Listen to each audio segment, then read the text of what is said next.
For the record, Mr. Chairman, I'd like to acknowledge the presence of the Senior Vice Chairman of the Committee on National Defense in the House, Congressman Subiri, also the presence of Congressman Golez, Congressman Pariñas, and Congressman Sarmiento. Thank you, Mr. Chairman. We have a matrix of the distributing provisions. Okay, Mr. Diretso na natin. Sige, sir. Just for the record, Mr. Chairman, this proposal had been filed early on in the 13th Congress. It passed the Senate. It did not pass the House. Then in the 14th Congress, it was again refiled. It passed the Senate, it passed the House, it passed the Bicameral, it was ratified in the Senate. There was no ratification in the House, so we have to take a look at this for the simple reason that I think it is now time for us to consider that the revolving door policy that has been happening is trivializing the position of the Chief of Staff, and that because of this, the appointed Chief of Staff is not given the time to put together policies, programs, and the time to oversee the implementation of these programs. So I appealed to the conference that these differing provisions be resolved as soon as possible. Mr. Chairman, some members of the panel would like to say something, if I may. Yes, Mr. Chairman. Are there any remarks from any member of the House panel? May we recognize the presence of Congressman Golez? Thank you very much, Mr. Chairman. Mr. Chairman, may I now comment on the substance of the differences? Please proceed. Thank you. Mr. Chairman, I note that there's a very significant difference in House Bill 6 and Senate Bill 2869 with respect to major service commanders. There appears to be no disagreement on the Chief of Staff. And in the Senate bill, while there is none in the House bill, there is a provision that states that even the major service commander shall have a minimum term of office, and instead of 3 years, it provides for 2 years without prejudice to being appointed as Chief of Staff if otherwise qualified. Mr. Chairman, conceptually, this representation is in favor of this because this will also stabilize the situation at the major service level and not just the Chief of Staff, because it is also conceivably possible to have a revolving door policy at the major service level. I think we witnessed that in some instances. Although, of course, under the present setup, the revolving door cannot be less than 1 year, because no one can be appointed can be promoted to the next rank without at least 1 year. So that prevents a less than 1 year revolving door policy. It is the considered opinion of this representation that the 2-year minimum service will stabilize the situation at the major service level so that there can be a coherent program of modernization as well as doctrinal development at the major service levels in the Air Force, in the Navy, and in the Army. So I would be in favor of this. But of course, the provision that officer as a major service, if that officer has less than 2 years remaining, in active service, that is the prohibition. If this is adopted, Mr. Speaker, Mr. Chairman, what will happen is right now the head of at least 2 major services are class 78. Army is class 79. So what will happen here with this requirement, when the position becomes vacant, the one that may conceivably take over is not going to be anymore class 79, but maybe class 80 or class 81 because of the 2-year minimum requirement. I don't know. We have to scan the situation on the various major services, but I think that's what's going to happen, so that the one that will take over is not the next class, but maybe 2 classes younger. I have no problem with that, Mr. Chairman. We see that happening in the major militaries of the world, like, for example, in the United States, where the chairman of the Joint Chief is class 68. I think the one who might take over will be much, much younger than class 68, Mr. Mullen. I think Admiral Mullen is class 68. An Army guy is coming over, and I think he's in the graduate of the 70s already.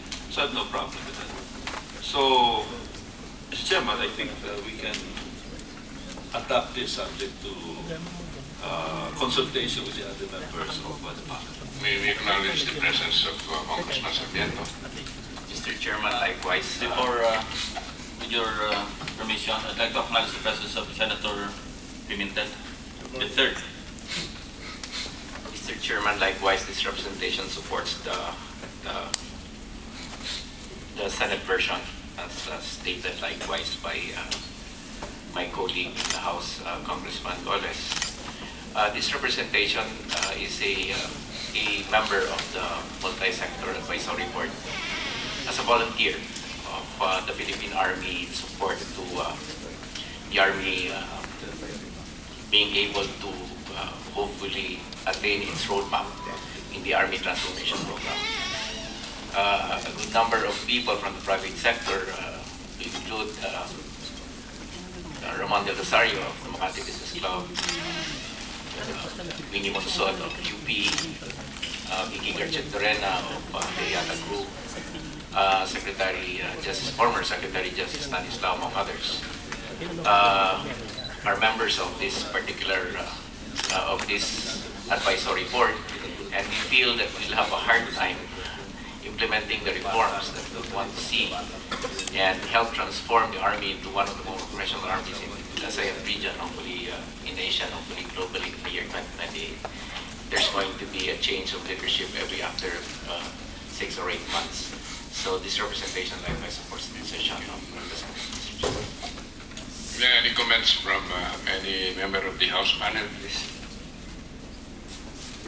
Mr. Chairman, I don't know if there are any comments from the stakeholders from the defense establishment. I have a comment, Mr. Chairman, Yes, please. if I may be allowed.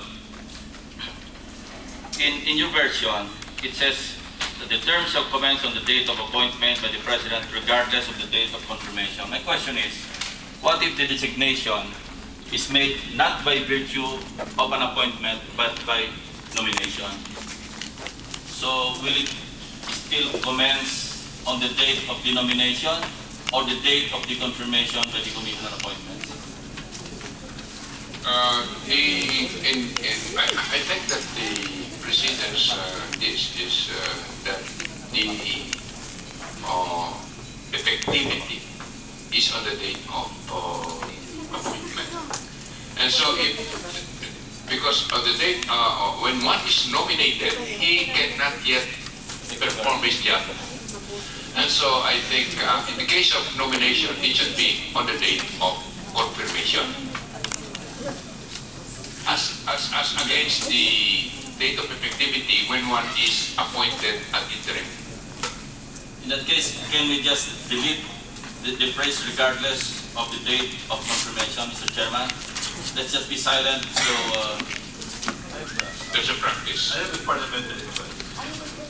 I do not recall recall any recent case of someone nominated to a major position in the armed forces. Always I am reminded that it takes over on the day that the predecessor retires. So there is this simultaneous, except in the case of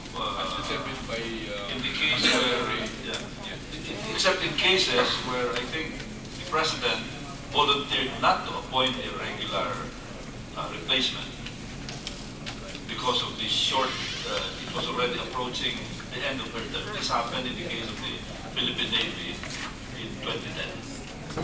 Mr. Chairman, if the incumbent Chief of Staff retires while Congress is in session, then necessarily the President will nominate a replacement. In the meantime, the most senior,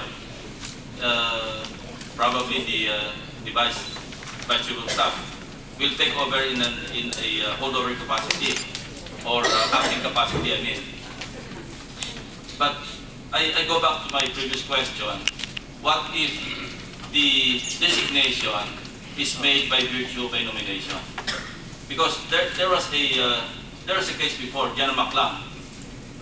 He could not even wear his 3 stars because, according to him, he was just nominated. And he was awaiting the confirmation of the Commission on Appointment. So this is not an isolated case, Mr. Chairman, and we have to settle this issue. Yes, as a matter of fact, it happened to this representation because normally one is replaced upon his compulsory retirement, age 56. And in my case, I took over because General De Villa had to retire because of compulsory retirement. And so for a long time, ang problema natin is we are not confirming one to the position. We are confirming the rank. We are confirming the rank. And so therefore, I think that the proper time to be used as the reckoning time would be when he takes over. Because when he takes over, he exercises all the powers of the position. So, in which case, the confirmation of the rank is just, a matter of. I see your point, yes. Mr. Chairman. Yes. So even if he wears 3 stars, he can already take over. That is correct. The position of Chief of Staff. No. When one is appointed to the Chief of Staff position, normally he is given, but that 4 stars will still be pending confirmation. But he exercises all the powers and the functions, responsibilities of the position. And so I think when the proper time is when he takes over, regardless of the date of confirmation. Chairman. That's the date of the designation. Yes. To the position. The position. I agree, Mr. Chairman. I think it's better that way. Yeah. So that we will not have a situation where somebody will actually serve as Chief of Staff longer than 3 years. In that case, there's a suggestion from the Honorable Marinas. Let's just change the word appointment upon assumption of office. Yes, I think that will be a better, more clearer definition. But there is a problem, if I may, Mr. Chairman. There is a possibility that one who is appointed is removed because of loss of confidence, as it is provided for in the proposed law.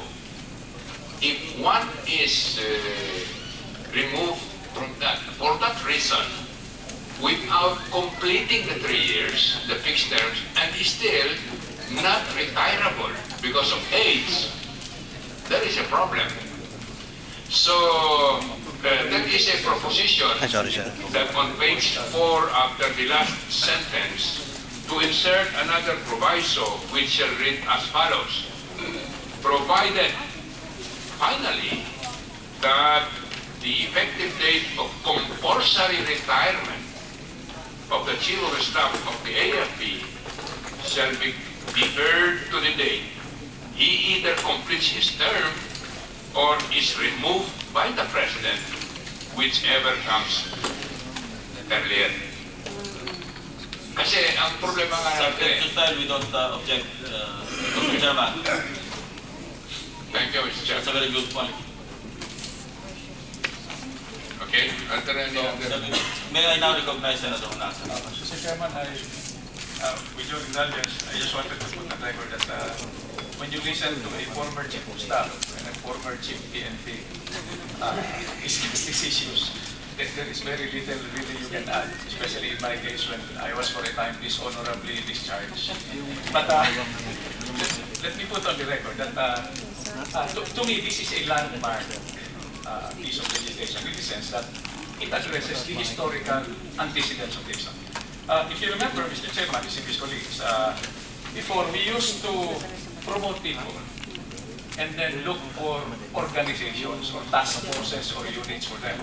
So there was a time when you had a one-star general leading 12 men in an office that was created when it should be the other way around. So the rationale really, Mr. Chairman, on distinguished colleagues, is you appoint a person, an officer, to a position, and if that position merits a promotion or a rank, that is the sequence. But with this opportunity, Mr. Chairman, with your guidance, let me put on record also the fact that, to my view, I will always submit to the collective wisdom and judgment of the Bicameral Committee. In fact, the reason why I refrain from making amendments even to the Senate version is the fact that, in my view, and I put this on the doorstep of the Bicameral Conference, the Chief of Staff is the Chief of the Staff of the Commander-in-Chief. He is not a commander.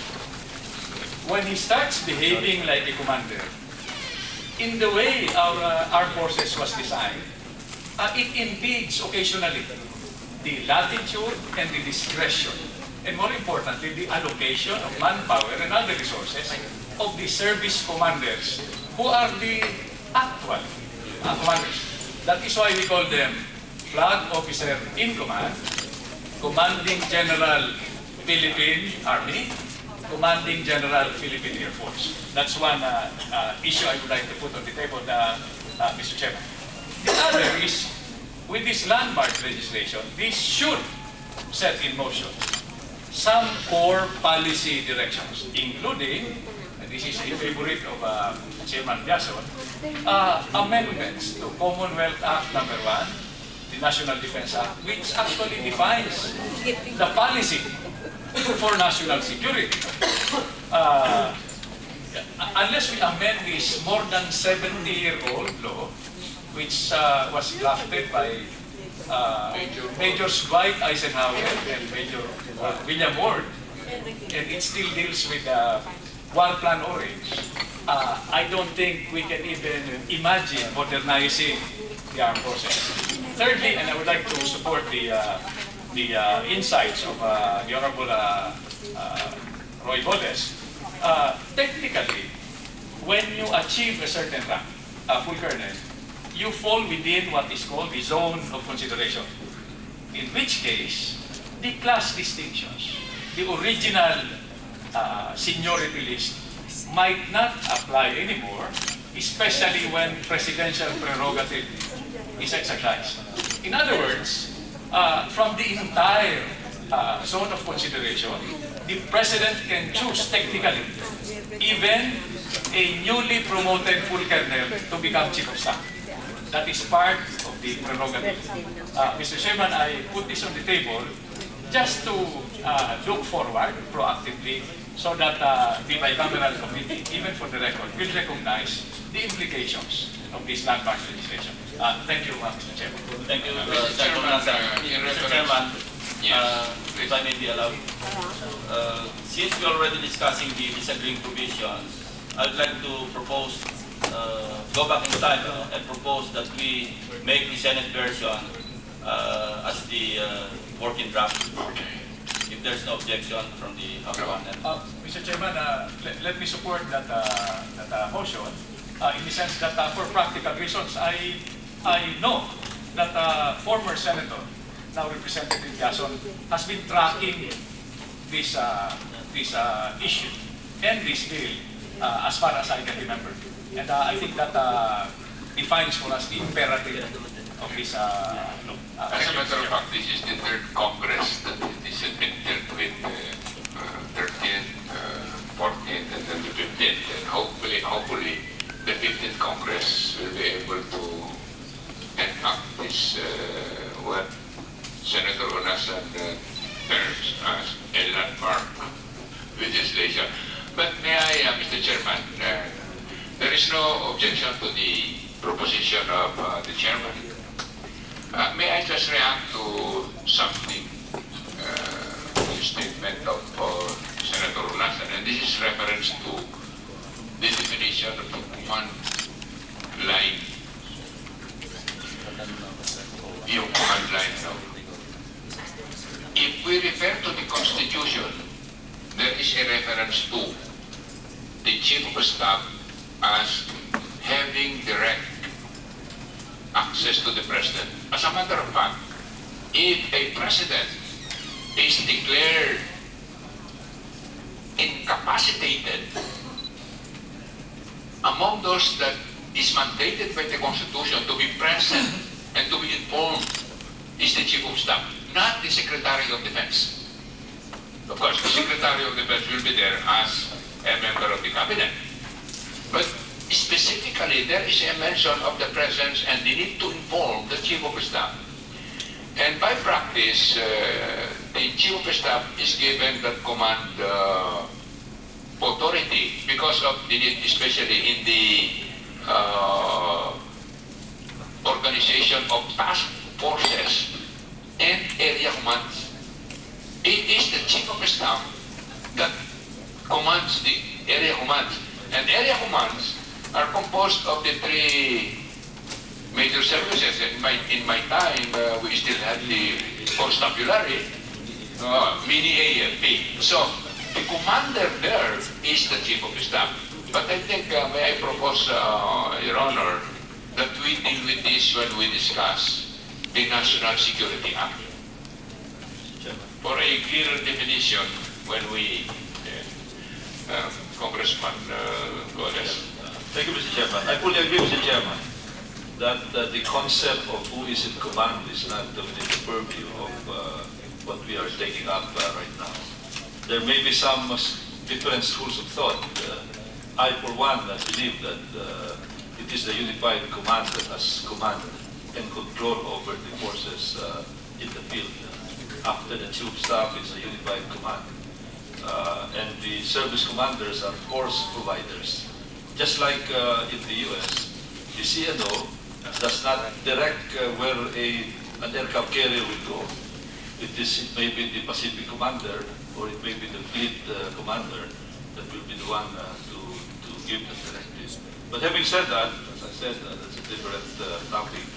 May I propose also, Mr. Chairman, that we have a mirror provision for the major service commanders similar to what we have for the Chief of Staff with respect to loss of confidence and also with respect to retirement. May I first remind that there is a proposal from no less than the chair of the Senate panel on how to proceed. And this is maybe, we will come to that later. But maybe we should, step by step, examine and the difference, the different provisions, and come to an agreement. So there will be no problem if there are no different provisions. But here we have a lot. Although in principle we agree to the inclusion of the service commanders in the definition of terms. So may we go by the proposal? There was no objection anyway. Yes, Mr. Chairman. So can we now therefore start? Mr. Chairman. May we take the lead from the Senate panel, Senator Onasan? Mr. Chairman, just to reiterate, there was a motion to adopt the Senate version, for which there were no objections. So, Mr. Chairman, we defer to the base prescribed by the chairman of the House panel. So therefore, we first go to the first differing provisions. No? The first one, the Senate version includes in its title a minimum term for the major service commanders, and this is not provided in the House version. So since there seems to be no objection to the inclusion, Mr. Chairman, I move that we adopt the title as proposed in the Senate Bill 2869. is it seconded? I assume this is seconded. Yes, Mr. Chairman. No objection. There are no objections, so therefore the Senate version's title is adopted. Mr. Chairman, may I amend my motion to make it omnibus, Section 1 as well, because the difference in Section 1 only is the addition of the phrase and the major service commander. So, para Yes, omnibus. Section 1 as well as Section 2, dahil sinasama ko yung major service That's commander. correct. Kung agreeable na po tayo doon,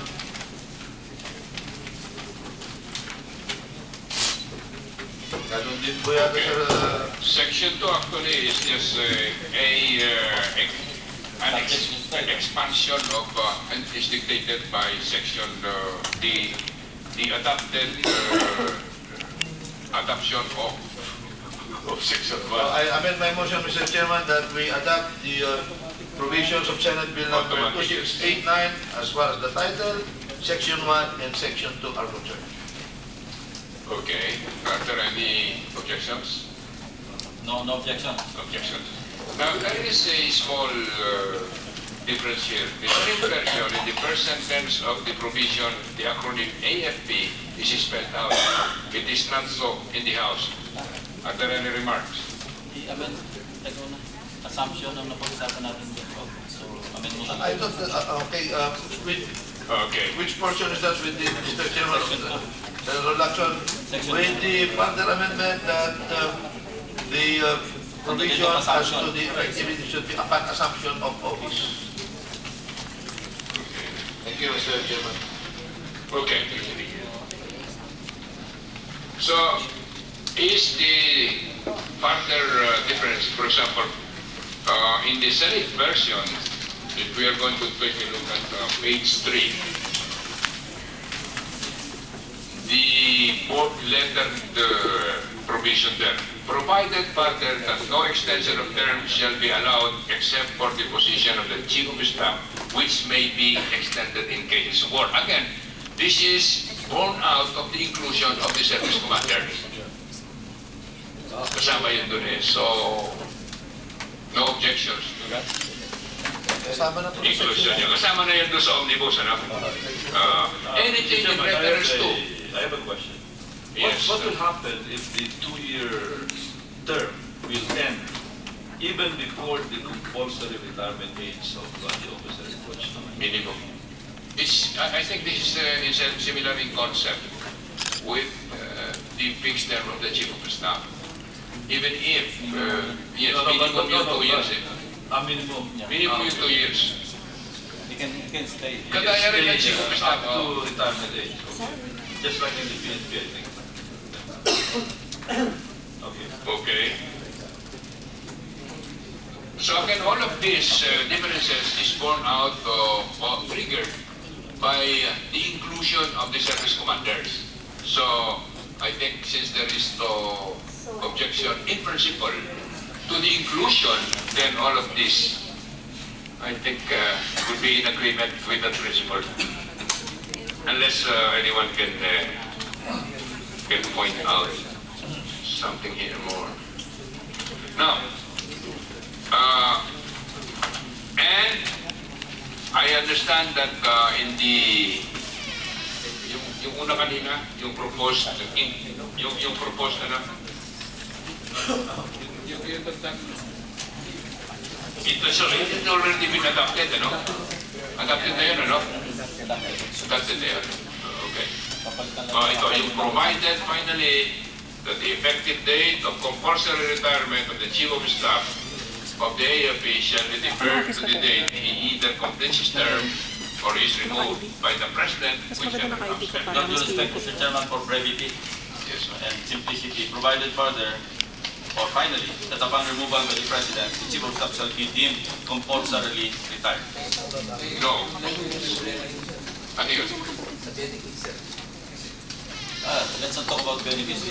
And then when you are retired, normally you're talking of the Chief of Staff. The problem of yung completion of the dictates the benefit, whether you're going to receive, ano ba maximum, 87%? Yeah. May konting ano yun may konting effect. May konting, I would say that the number of years, kasi the number of years in the service is the one that dictates the percentage of the benefits you are going to receive. And when you are appointed Chief of Staff, I would say that, you are almost there. Kanya hindi siguro magiging problema masyado yun. Hindi magiging problema yun. It's not going to be a problem. When a Chief of Staff is being removed due to loss of confidence, there must be some compelling reason why it's being removed. Yeah. So why would we even bother to think about his retirement benefits, Mr. Chairman? It is defined clearly. Yes, okay. Mr. Chairman, I think it follows. A lot of things follows when someone is removed for cause. And these benefits will be one of them. Mr. Chairman, Hindi kaya nga ang wording dito, the date of compulsory retirement of the Chief of Staff. Remember, the wording here is removal for loss of confidence. Now, if the loss of confidence is triggered by a criminal act, that's another matter. Di ba na yun? That's another matter. actually he is removed from loss of confidence from the position. That's correct. In the case of General Bagit, he was actually persuaded to retire. Okay. But I wanted to input that the application of the requirement for benefits are precise. Rank and years of service. And this is prescribed. Prescribed by law. Unless it is changed. Mr. Chairman, Congressman, we should really consider removal for loss of confidence as removal for cause. Because otherwise, it will be more complicated if he retains the rank. Because we will have a Chief of Staff who will be under rank by one who is floating, especially if he is young, say he's 54 years old and he's relieved for really a loss of confidence or removed for cause. And he still holds the rank of 4-star general. Will be malady of a Chief of Staff for the next 2 years. who is floating? And the Chief of Staff will be 3 stars only. Because the fellow will be holding the rank. So might as well make it very clear that removal for loss of confidence is removal for cause. And then deem Compulsory retired. Let's define. pasensya na benefit like Chairman Lacson said. I-define muna natin kung ano yung Well, actually, ano ba definition ng purpose? nangyari yan sa PNP noon. Loss of confidence. Floating for a while si General Nazareno. So the Chief PNP was only a 3-star Chief PNP for a while. Imperial. Hindi kasi Alin niyo ba yun? Yeah, alin niyo. yung concern na yun, I think is taken care of by this. Provided finally that the effective date, etc. Andito na rin. When you are removed, Kindly read for the record. yeah, for the record, no, this is on page 4. Provided finally that the effective date of compulsory retirement, which defines the terms of the pension, for example, no? compulsory retirement of the Chief of Staff of the AFP shall be deferred to the date he either completes his term, pareho rin yun, or is removed by the President. Now, yung later condition na yun, removed by the President for loss of competence is not the same as when he completes his term. Mr. Chairman, I don't see any difference between that proviso and my suggested proviso. This is shorter Okay. and simpler. Provided, okay, finally, that upon removal by the President, the Chief of Staff shall be deemed compulsorily retired.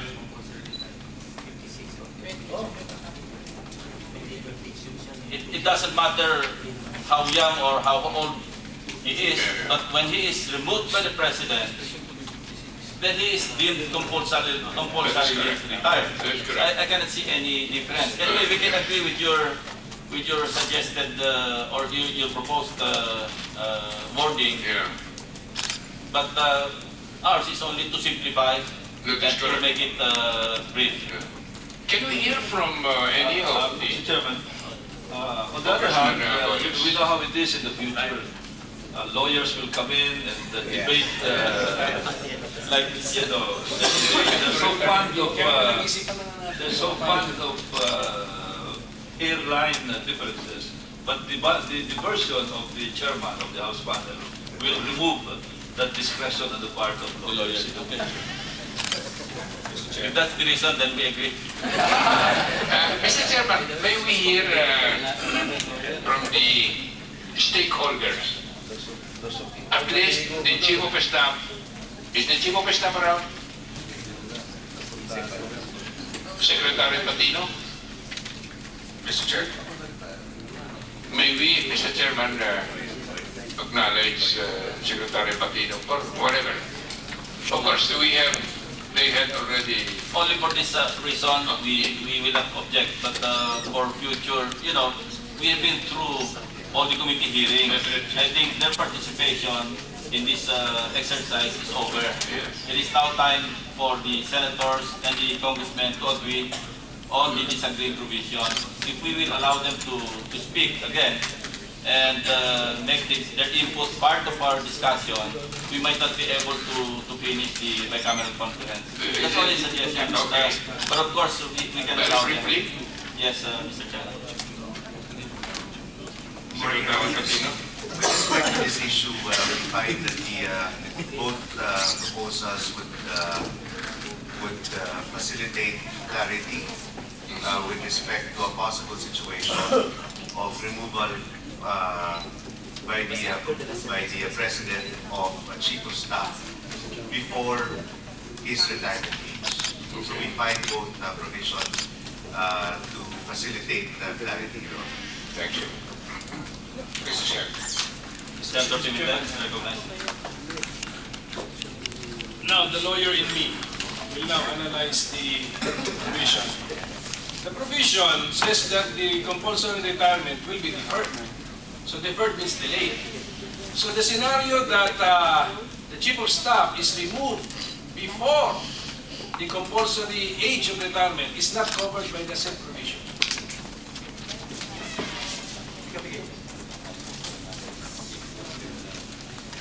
Tama ba, Congressman Pariñas?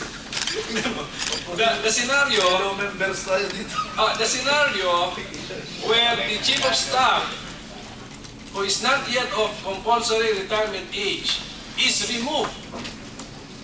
That is not covered by that provision because that provision talks about the deferment of the compulsory retirement. Mr. Chairman, may I respond to that?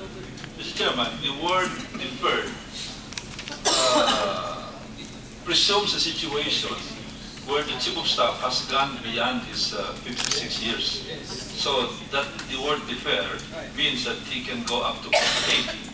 So there's no problem with that. Or until he completes his term. If he is removed, he can be removed at the age of 55. Right. He can conceivably be appointed at the age of 54. Yes, sir. But at the age of 55, before the 3-year term, he is removed. Yes. So There's no problem, whichever comes first. Precisely that scenario is not covered by that provision. No, it's there. Whichever comes earlier. He is removed by the president. Whichever comes earlier. Yeah, because it's also possible that he might have a 3-year term that will happen before he reaches the age of 56. I know. Actually, I'm thinking about that situation. And in fact, before, Chief Staff retired at the age of 48 or 49. 47 in the case of PJ Barra. as a lawyer reading the provision, I believe that such a scenario is not covered by this provision. Because that provision actually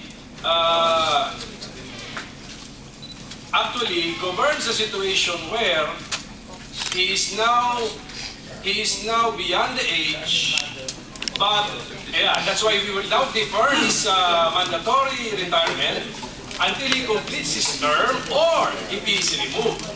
That is it. But the other scenario is not covered. Which one? That he is not yet of compulsory age. He is the compulsory retirement age, and yet he is now to be removed by the president. What will now happen to him? No, it's covered by the second. The clause whichever comes first. The clause whichever comes first will take care of that. Because if his 3-year term ends when he is 55, then he retires. If he is given a 3-year term, when he assumes the position at the age of 55 and 8 months, and after 1 year, he is removed and he retires. So that takes care of all these possible There is scenarios. one thing that I think must be made clear. One can be appointed to the position of Chief of Staff even if he has only 1 day remaining to reach the age of 56. And once he is appointed to the position, 3 years na yun. So he can go beyond the age of 56. I think that's the intent of the law. And so therefore, if I have a lawyer in the future, I am going to have reference to the records of the proceedings. And we shall explanation. Mr. Chair.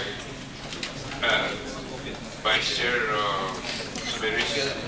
Yes, I'd just like to point out, since we are speaking of scenarios, this is the armed forces and warfighting is the game.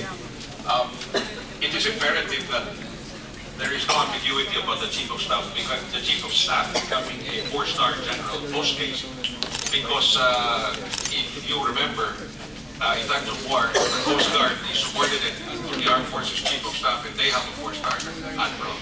And this is another complication. So you have to have somebody who's already a 4-star almost practically immediately.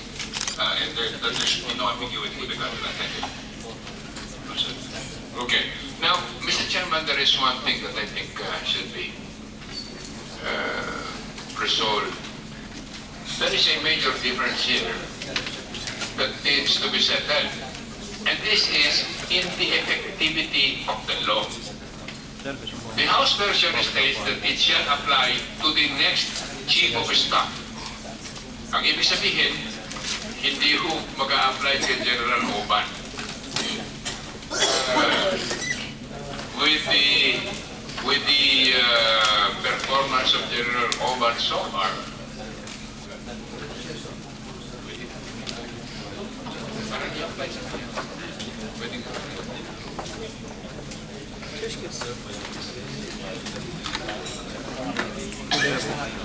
so is this, there is this difference, meaning this can only apply to the next Chief of Staff.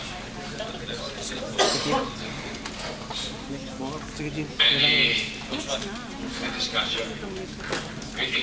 Yung ano, asan na ba yun? Page 4. Page 4. In another section. Sa matrix. Yung effectivity lang.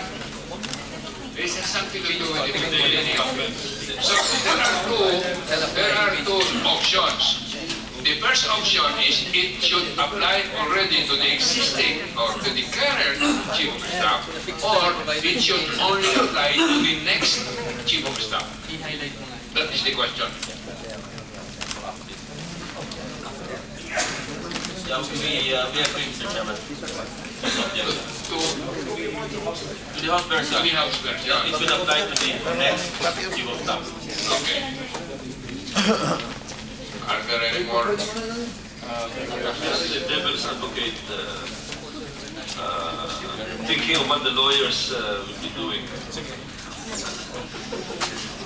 What happens if the president will say, I am reappointing General Oban a few days before his compulsory retirement? Then that is a new appointment. Then the affairs of the next of another 3 years. The 3-year term. This is a non-lawyer thinking like a lawyer. Mr. Chairman, I would consider that as a very unwelcome decision of the President.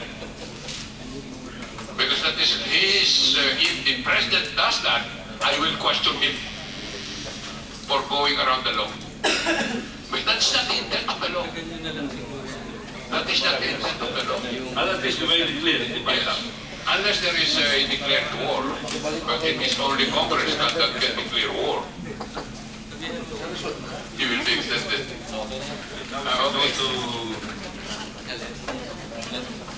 Let's continue. Let's proceed, Mr. Chairman. Mr. Chairman, point of clarification, did you resolve the matter? Anong resolution natin? Yung kanina po, you provided finally the effective date of compulsory retirement. We adopted the House version. Kasi po, if we adopt the House version, nagkakaroon po ng repetition ng mga term because redundancy because if you read the mother paragraph, it says here, when the officer appointed to the position of Chief of Staff AFP reaches the compulsory retirement age before the end of 3 years, the statutory compulsory retirement of the Chief of Staff shall be deferred. Nandun na po yung same exact phrase na the compulsory retirement of the Chief of Staff shall be deferred until the completion of the prescribed term. Provided, however, that the Chief of Staff, yung pwede siya maalis for loss of confidence. Now, if we add this again, redundant. redundant na naman na the compulsory retirement of the Chief of Staff shall be deferred. You will find that phrase twice in the same provision. So, with due respect po, okay na po itong Senate motion, finally, that upon removal by the President, the Chief of Staff shall be deemed compulsory retirement. Maliwanag po yung maliwanag po. For brevity po. Maliwanag brevity. Okay. Ano po, Senator? Thank you, Mr. Chairman. Okay, are there any other matters? So, settled na yun. Mr. Chairman, it's not too much. Is it possible? This might just be a problem of syntax. I have a proposal, which again I was looking for. Can we insert? I propose that we should. Muna to. Wala na ho ito. Ito lang. Okay. Thank you. Okay. Finally.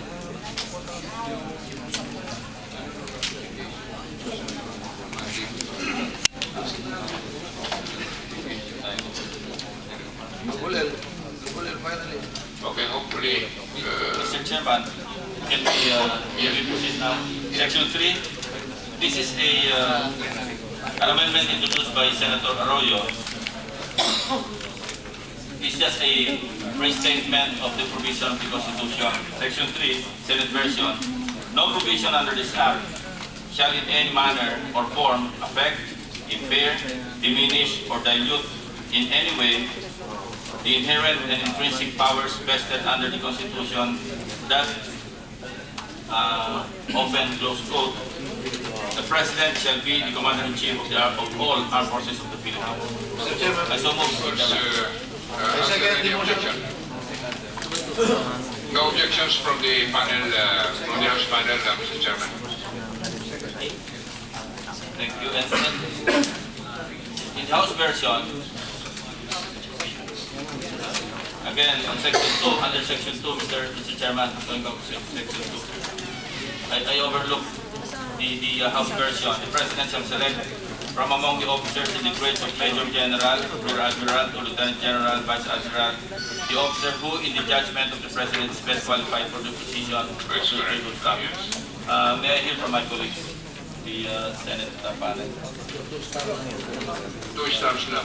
This doesn't appear on the Senate version. It does not. But we suggest this very strongly. I thought I was assuming that we were proceeding from the Senate version as a working That is correct. I think they already agreed that to delete this. No, we are only working version. And since the Senate version does not provide for this, that does not mean that, this is now deleted. This is draft. So, the House feels very strongly on this. Anyway, there are 37 Major Generals, 6 Lieutenant Generals. So you have a field of 40 very senior officers to select from. And the assumption is that when you reach the rank Major General, your qualification, you have been discreet insofar as qualification is concerned. Now, this is reference to the provision of the Constitution in the past, or the law, that the President may select even from the rank of colonels. I think that's too low. And so here, even in the position of the chairman of the Joint Chief of Staff in the U.S., ang pinagpipilian lang yung Mr. Chairman, ano pong sabi ko ni Chairman Lacson na, yes sir. Since it sounded like an order, yes sir. So adopted. So the House provision is adopted. Mr. Chairman, no, I still have a concern from a lawyer's point of view. What if a general is appointed Chief of Staff when he has 3 years and 2 months left before his mandatory retirement age? He has 3 years and 2 months.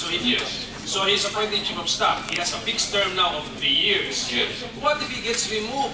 If he's removed by the President within the 3 years that he is to serve as Chief of Staff, is that governed by any... He's retired. Yes, is that governed by any parent section of the law? Compulsorily retired. Oh, but we attach that as a proviso on to the second paragraph of Section 2. And if you read a second paragraph of Section 2, it governs a situation where the officer appointed reaches the compulsory retirement age before the end of the 3 years. My scenario is he is to reach the compulsory retirement age after the end, or exactly at the end of his 3-year term. So it's not governed by the second paragraph, because proviso lang po yung in-attach natin. In-attach natin yung provided, however, provided finally to this second paragraph. It's just the compulsory retirement age. Ako po, Mr. Chairman, with the permission of the Chair, ang